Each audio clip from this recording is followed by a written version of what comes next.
नमस्कार साथियों, स्वागत है आपका अपने यूट्यूब चैनल वाईके ऑनलाइन एजुकेशन में। दोस्तों, एक महत्वपूर्ण अपडेट आजकल अभी हाल ही में उत्तराखंड लोक सेवा आयोग के द्वारा आया है, तो उस पर हम आज बात करने वाले हैं। कई लोग मुझसे रिक्वेस्ट कर रहे थे कि मैम अपडेट सेक्शन में आजकल कोई अपडेट नहीं मिल रहा है, क्योंकि कई अभ्यर्थी जो हमसे जुड़े हुए हैं वो पढ़ाई में व्यस्त हैं, तो इसलिए अपडेट्स पर उनका ज़्यादा फोकस नहीं रहता है।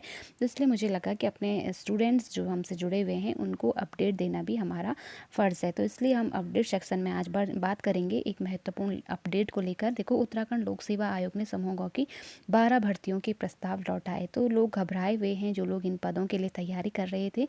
तो सबसे पहले तो मैं आपको बताना चाहती हूँ कि आपको घबराने की कोई ज़रूरत नहीं है, क्योंकि जो ये अध्याचन लौटाए गए हैं वहाँ पर मैं आपको स्पष्ट रूप से बताना चाहती हूँ कि लोक सेवा आयोग का जो अपना एक रूल है, अपना एक नियम है कि कोई भी फॉर्म हो, चाहे वो अध्याचन हो, वो तभी जारी करता है विज्ञप्ति उसकी जब वो कंप्लीट होता है। तो लोक सेवा आयोग उसको एक बार बहुत अच्छे से रीड करता है। तो जो ये आयोग थे, जो ये विभाग थे जिनकी भर्तियां जारी होनी थी, तो उन भर्तियों के जो 12 प्रस्ताव थे ना, 12 भर्तियों के, तो उन विभागों ने जो प्रस्ताव आयोग को भेजे थे कि विज्ञप्ति निकालने के लिए, वो प्रस्ताव जब आयोग ने उनको रीड किया तो उसमें बहुत सारी गड़बड़ियाँ, खामियाँ नज़र आई, कमियां थी। तो जानते हैं कि क्या वो गड़बड़ियां थी। देखो, प्रदेश में समूह की भर्तियों का अभियान चल रहा है। चला रहे उत्तराखंड लोक सेवा आयोग ने 12 भर्तियों के अध्याचन लौटा दिए हैं। इनमें आरक्षण रोस्टर से लेकर के सेवा नियमावली तक गड़बड़ियां शामिल हैं।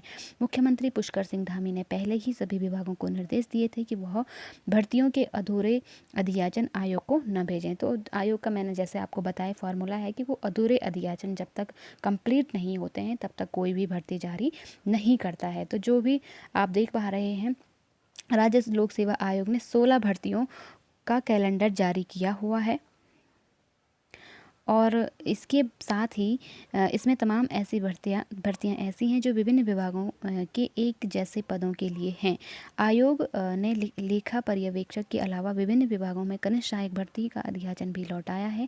इसमें कुछ कमियां हैं जिन्हें इन विभागों को दूर करना होगा। कनिष्ठ सहायक भर्ती का विज्ञापन इसी महीने के अंतिम सप्ताह जारी होना है। ध्यान रखिए, आपकी भर्तियाँ लगातार आ रही हैं आप लोग, और आपको पता ही है कि हिंदी सब में कंपलसरी है, हिंदी और करंट अफेयर्स। तो हमारे चैनल पर आपको हिंदी और करंट अफेयर्स के दोनों ही सीरीज़ मिल जाएंगे, आप लोग हमसे जुड़ सकते हो, ठीक। और मैंने आपको बताया था कि जो भी भर्तियां उत्तराखंड में निकलती हैं, मैं उनके सिलेबस के अनुसार ही आपको तैयारी करवाती हूँ। और जो 20 नंबर आपकी हिंदी होती है वो बहुत ही ज़्यादा आपकी कह सकते हैं कि स्कोरिंग होती है ना, तो उसको आपको पढ़ना बहुत ज़रूरी हो जाता है। तो आप हिंदी को हल्के में मत लीजिए। आपका स्कोर अगर बढ़ाना है तो आपको हिंदी कंपलसरी रूप से पढ़नी चाहिए, ठीक। तो इसके लिए आप हमसे जुड़ सकते हैं। इसके अलावा विभिन्न विभागों में पर्यवेक्षक, पर्यावरण पर्यवेक्षक, प्रयोगशाला सहायक, मानचित्रकार, प्रारूपकार, अन्वेषक कम संगणक सहायक, सांख्यिकी अधिकारी, गन्या पर्यवेक्षक और राजकीय दुग्ध पर्यवेक्षक, बगान पर्यवेक्षक जैसे कई अध्याचन किसी न किसी वजह से अधूरे हैं। आयोग ने कुल मिलाकर 12 प्रस्तावों को विभागों को लौटाया है। तो लौटाने का मतलब ये नहीं है कि अब इसमें विज्ञप्ति जारी नहीं होगी या कैंसिल हो गई, नहीं। विभाग क्या करेगा कि जो आयोग है ना, लोक सेवा आयोग, उसने जिन विभागों की ये भर्तियां थी उन विभागों को वापस ये अध्याचन भेजा है। अब वो विभाग क्या करेंगे कि उसमें अपना जो जहाँ पे जो खामियां थी, जो कमियां थी, जो गड़बड़ियां हुई हैं उनको सुधारेगा, फिर वापस से कंप्लीट रूप से लोक सेवा आयोग को भेजेगा, और फिर लोक सेवा आयोग इन पदों पर विज्ञप्ति जारी करेगा। तो जो लोग तैयारी कर रहे हैं उनको अपनी तैयारी को कंटिन्यू रखना चाहिए और बिल्कुल घबराना नहीं है, क्योंकि ये विज्ञप्ति आज नहीं तो कल ज़रूर जारी होगी। तो आप लोग बिल्कुल बेफिक्र होकर के तैयारी करते रहिए, ठीक है।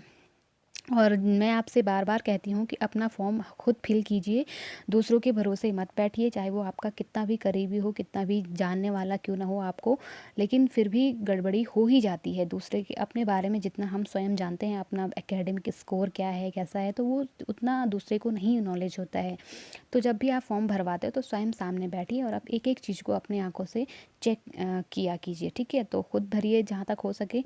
और क्योंकि आयोग का रोल है, लोक सेवा आयोग क्योंकि अब ये परीक्षाएं करवा रहा है, तो लोक सेवा आयोग ने साफ साफ कहा हुआ है कि अगर आपके फॉर्म अधूरे होंगे या अनकम्प्लीट होंगे तो वो आपके फॉर्म रिजेक्ट कर लेंगे। तो इसके लिए आप स्वयं जिम्मेदार होंगे। तो इसलिए आपको स्वयं अपने फॉर्म को बहुत सावधानीपूर्वक भरना है, ठीक। चलिए बढ़ते हैं अगली खबर की ओर। देखो, एनआईओएस डीएलएड पर सुप्रीम कोर्ट जाएगी सरकार। तो सरकार का एक अपडेट आया है कि जो डीएलएड का मामला पिछले 1 डेढ़ साल से लटका हुआ है, उस पर देखो 12,724 पदों पर शुरू की गई थी बेसिक शिक्षकों की भर्ती। और उसमें क्या हुआ कि 1,849 अभ्यर्थियों का किया जा चुका है चयन, और जो बाकी पद बच गए हैं ना, तो उनमें ऐसा माना जा रहा था कि जो बीएड वाले हैं वो, उनका मानना था कि हमें प्राथमिकता दी जाए, हमारा चयन हो। और जो एनआईओएस से बीएड डीएलएड किए हुए लोग थे, उनका मानना था कि हमें इसमें प्राथमिकता दी जानी चाहिए। तो अब ऐसे में दोनों के बीच जब अनबन हो गई और वो मामला कोर्ट में फंस गया, तो काफ़ी लंबे समय से इस पर विचार चल रहा है। तो अब आयोग, देखते हैं क्या खबर है। एनआईओएस डीएलएड अभ्यर्थियों को बेसिक शिक्षक भर्ती में शामिल करने के हाईकोर्ट के आदेश के खिलाफ सरकार सुप्रीम कोर्ट में एसएलपी दायर करेगी। क्या हुआ था कि सरकार ने ये मतलब कोर्ट ने ये ऑर्डर दिया था कि एनआईओएस से जिन्होंने डीएलएड किया है उनको प्राथमिकता दी जाए इसमें। लेकिन डीएलएड सरकार इस फैसले के खिलाफ थी।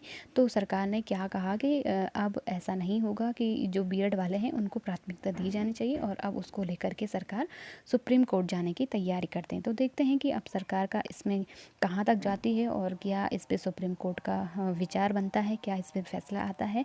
फ़िलहाल आज के अपडेट में आप लोग ये सारी चीज़ें देख पा रहे होंगे। तो आज के लिए हम इतना ही, हम इस वीडियो को यहीं पे एंड करते हैं। उम्मीद है कि आप लोगों को जानकारी ज़रूर अच्छी लगी होगी, और यदि अच्छी लगी तो अपने दोस्तों के साथ शेयर कीजिए, लाइक कीजिए, सब्सक्राइब कीजिए। मिलते हैं अगले अपडेट के साथ अगले वीडियो में। और यदि आप हिंदी पढ़ना चाहते हैं, चाहे वो साहित्य है, चाहे वो व्याकरण है और करंट अफेयर्स, हमारे यहाँ पे आप हमसे जुड़ सकते हो। तो दोस्तों, ये था हमारा अपडेट। मिलते हैं अगली वीडियो में, तब तक के लिए नमस्कार।